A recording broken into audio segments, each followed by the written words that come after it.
nag-instruction din ako dahil sa request ng governor ko nag-request, nag-instruct na ako sa DBM bago ako umalis ng Maynila na mag-download ng 100 million na LGSF para meron kayong immediate na magamit na para sa pag-rehabilitation. Kaya po, patuloy po, huwag kayong mag-alala. Patuloy po ang suporta ng pamahalaan hanggat nangangailangan kayo. Kahit na matagalan tayo ng konti dahil hindi pa nyo naaayos ang inyong mga tahanan, nakasupport na kami. Kahit umalis kayo sa evacuation center, pero hindi kayo makauwi sa sarili ninyong mga tahanan, ay tuluyan pa rin magsusupply kami nitong family food pack. Ngunit, kung titingnan din nyo doon sa labas, meron na po tayong water purification, yung mga truck na nandyan, yung Love for All na purification, yun naman ay galing sa First Lady. At naiwan dito at nandyan ginagamit natin. Yung DSWD, para naman, mahirap naman yung kinakain ninyo, puro dilata. So, kaya naglagay po kami ng food truck para may mainit naman. Nandun na, may nakapila na. Bukod pa ron, meron tayong cash assistance. Dahil ang bawat pamilya ay iba-iba ang pangangailangan. Kaya hindi naman basta ito lang ang ating ibibigay. Siguro yung mga gamot ninyo, yung mga bibili nyo baby na pagkain ng bata, lahat yan, hindi lahat ng pamilya pangangailangan yan. Kaya magbibigay kami ng cash assistance. Nandiyan po, yung pumipila po dyan, yan po binibigyan tig sa 10,000 para may cash, may pera na magamit para sa inyong pangangailangan.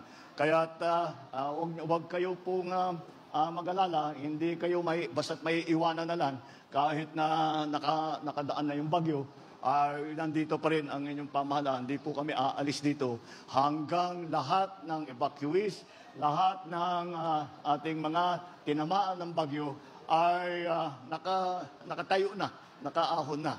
At yan po ang aming hangarin ay laging makapagserbisyo pagka lalo na gantong panahon ng bagyo ay kailangan po natin talagang tulungan. Meron pa tayo ito, pang wifi ito, ibibigay natin po dito.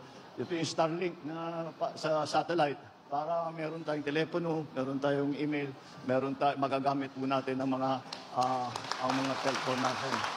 Kaya yan po ay tuloy-tuloy naman po ang ating ginagawa at kagaya ng aking nabanggit, huwag po kayong mag-alala.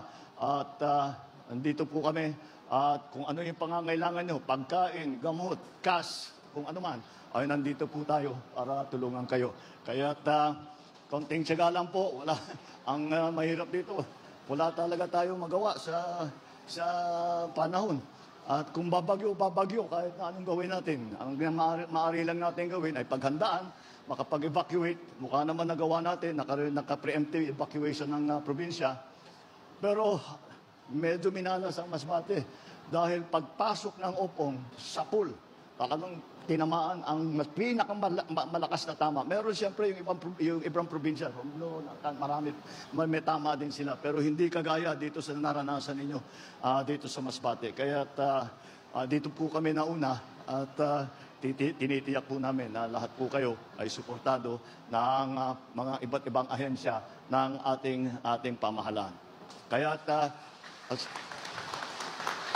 wag po kayong magdadalawang isip. Kung meron kayong pangangailangan, sabihin po ninyo sa sino man na ahensya, sa DSWD, siyempre sa provincial government, sa municipal government, lahat po ay pwede sa city government, lahat po ay wag po kayong magdadalawang isip. Pag may pangangailangan nyo, kung maibigay namin, gagawin namin, ibibigay po namin sa inyo. Kaya konting tiyaga na lang, konting dasal, ay makakabalik din po tayo at nandito po kami sa likod din.